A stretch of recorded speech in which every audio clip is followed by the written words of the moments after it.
বেজে গেছে ভোটের দামামা এবং শুরু হয়ে যাচ্ছে পৌরসভা ভোট আর কিছুদিনের মধ্যেই। আজকে আমার বাড়ি থেকে আমরা বেরোচ্ছি, আমরা ঘুরবো দক্ষিণ কলকাতার কিছু ওয়ার্ডে এবং কথা বলবো সেখানকার জনপ্রতিনিধিদের সঙ্গে, কথা বলবো সেখানকার সাধারণ মানুষদের সাথে। দেখব যে তাদের এই পৌরসভা নির্বাচন থেকে এবং তারপরে যারা আসছেন তাদের থেকে তাদের কি প্রত্যাশা, তারা কি চায়, তাদের ওয়ার্ডে কি হলে তাদের সুবিধা হয়, কি পেয়েছে কি পাননি, এবং কথা বলবো জনপ্রতিনিধিদের সঙ্গে যে তারা কি দিতে পারেন তার মানুষদের যারা তাদের প্রতিনিধি করছেন। চলুন বেরিয়ে পড়ি আমরা।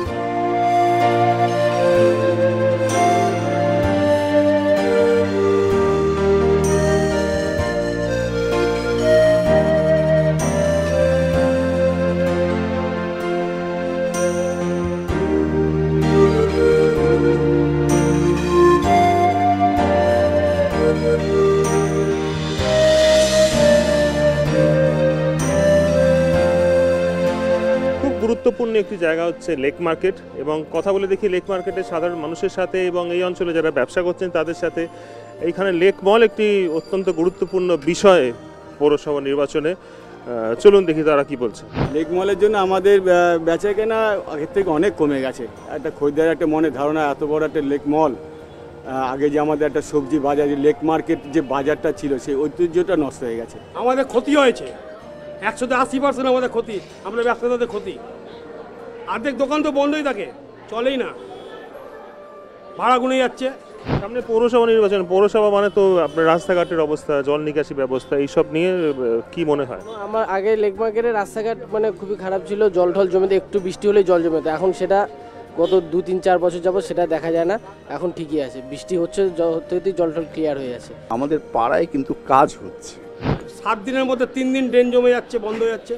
আমরা এতবার বলার পরে কোনো কাজ হয়নি। আগে ড্রেনগুলো পরিষ্কার করুক, মশার তাড়নায় টিকতে পারি না।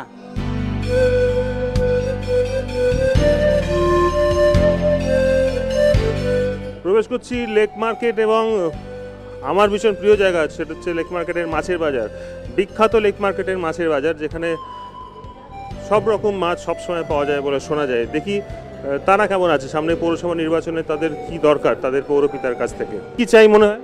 রাস্তাঘাটে কাজ বা সব কিছু ভালো, যেখানে ভালো হবে সেখানে ভোট দেবো, যারা ভালো কাজ করবে তাকেই ভোট দেবো। একজন বৌদি এখানে আছেন, বৌদিকে জিজ্ঞেস করে নিস, আগে যখন বাজার করেছেন এখন সেটা কিরকম দেখছেন, আগের থেকে এখন কি?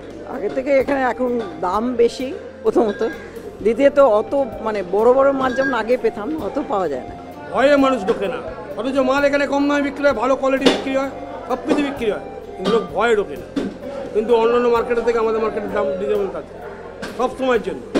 এখানে কি উন্নতি দেখছেন বাজারে? মার্কেটটা আগে চেয়ে বেটার, অর্গানাইজ অনেক বেটার, ঘুরে বেড়াতে সুবিধা আছে, আগে একটু অসুবিধা হতো। মাছ পাচ্ছেন, সব রকম মাছ পাওয়া যায়? মাছ পাচ্ছি এখানে।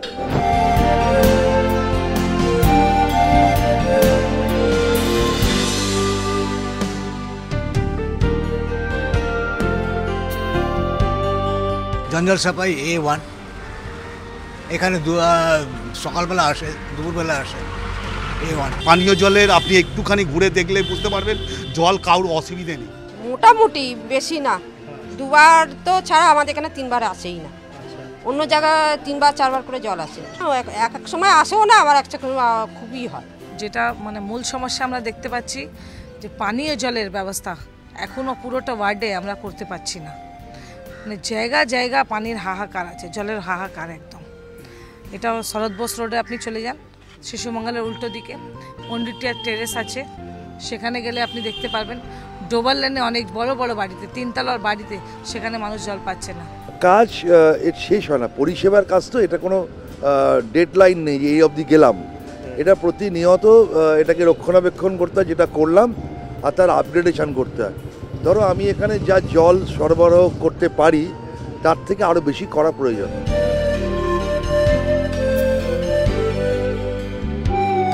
একটাই সমস্যা, মানুষ বলছে এখান থেকে গুন্ডারাজ থেকে আপনারা যদি সরিয়ে দিন, আমরা আপনাদের পক্ষে আছি।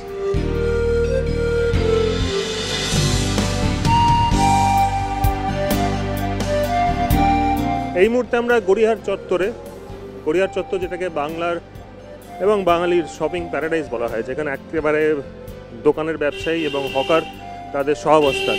চলুন দেখি গড়িয়াহাট চত্বরে কি অবস্থা, কথা বলি হকারদের সাথে, কথা বলি এখানকার সাধারণ মানুষের সাথে।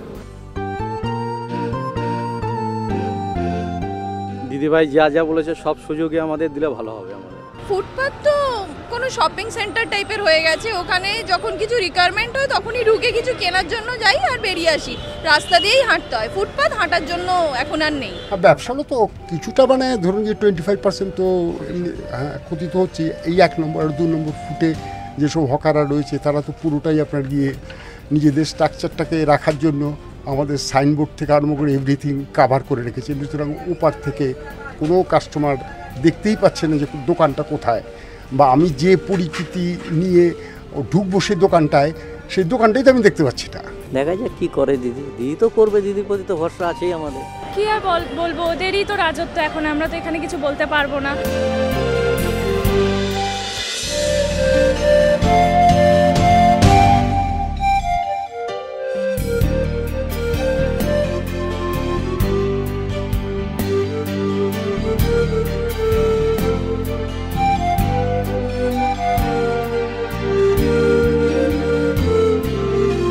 এবার কথা বলে নিই 88 নম্বর ওয়ার্ডের সাধারণ মানুষদের সাথে, দেখি তাদের কি বক্তব্য 88 নম্বর ওয়ার্ড সম্বন্ধে।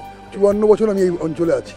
54 বছর 88 নম্বর ওয়ার্ডে, 54 বছর 88 নম্বর ওয়ার্ডে কীরকম আছেন, আপাতত কেমন আছেন, আগে কেমন ছিলেন? সারাদিনে অন্তত 8 থেকে 10 ঘন্টা আমাদের জানলা দরজা বন্ধ করে বসে থাকতে হয়। টালির নালায় দুর্গন্ধ, যখন এই সোয়ারেজের জলগুলো গিয়ে ফেলে, এই পরিবেশ দূষণের এত কষ্ট। প্রায় 1006 মানুষ আমরা আছি। কিচ্ছু চাওয়ার নেই, যা চাওয়ার আগে পুরো পেয়ে গেছি, মানে আমাদের যে কাউন্সিলর মানে চাওয়ার আগে দিয়ে দিচ্ছে।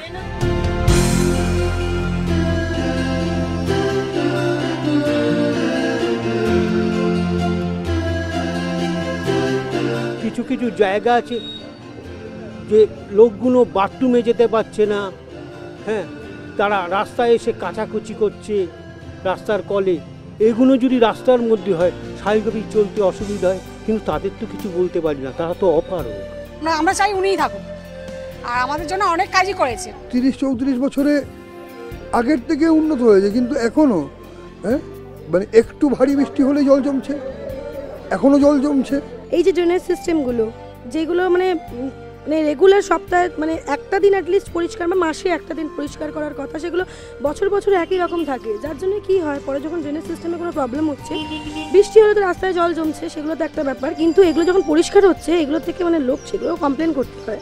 কমপ্লেন করার পর যখন সেগুলো পরিষ্কার হয়, অনেকদিন পরে লোক এসে পরিষ্কার করে, সেখান থেকে কালো কালো যে নোংরাগুলো বেরোয়, মানে সব মানে জঘন্য গন্ধ, দুর্গন্ধওয়ালা, সেগুলোকে রাস্তার মধ্যে এরমভাবে ঢিপি করে তুলে রাখা হয়, যেটা পলিউশন, চারিদিকে পলিউশন ইত্যাদি, সেটার একটা ড্রেনেজ প্রবলেম তো এখানে আছে। সমস্যা অনেক কিছু হচ্ছে, ঠিকভাবে ডাস্টবিন পরিষ্কার করে না, ঠিকভাবে করে না, এইসব সমস্যা হচ্ছে। ভালোভাবে সাফাই হয়, মানে ওনার দিক দিয়ে তো উনি, আমরা নিজেরা যদি না সব মানে নোংরাটা ঠিকভাবে করি তাহলে হয় না। উনি দুবেলা কি 4 বার লোক আসছে। জঞ্জাল সাফাই কিচ্ছু হয় না, একদমই হয়।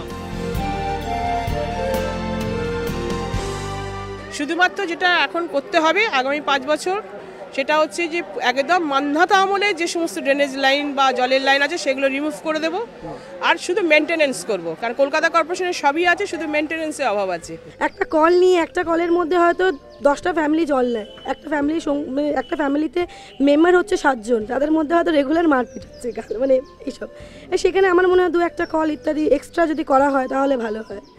যারা ক্ষমতায় ছিল এতদিন তারাও করেনি, বর্তমানে যারা ক্ষমতায় আছে তারাও এদের দিকে নজর দেয়নি। সব খেলার সেরা বাঙালির এই ফুটবল। ভাবছেন হঠাৎ করে এই গানটা কেন গাইলাম? আসলে মাঝে মাঝে সন্দেহ হয় যে খেলাটা ফুটবল নাকি রাজনীতি। সেই কলেজ লাইফ থেকে দেখি গলিতে গলিতে পাড়ায় পাড়ায় বাঙালির এই রাজনীতি নিয়ে চর্চা। এখন বেজে উঠেছে দামামা, সামনে জমে রয়েছে খেলা, পৌরসভা ভোটের খেলা। এই খেলায় কে জিতবে সেটা বোঝা যাবে 18 এপ্রিলের পরে। আপনারা দেখতে থাকুন আপনার পাড়ায় তারকা। আমি সুরজিৎ, আজকের মতো টাটা, চোখ রাখুন এবিপি আনন্দে।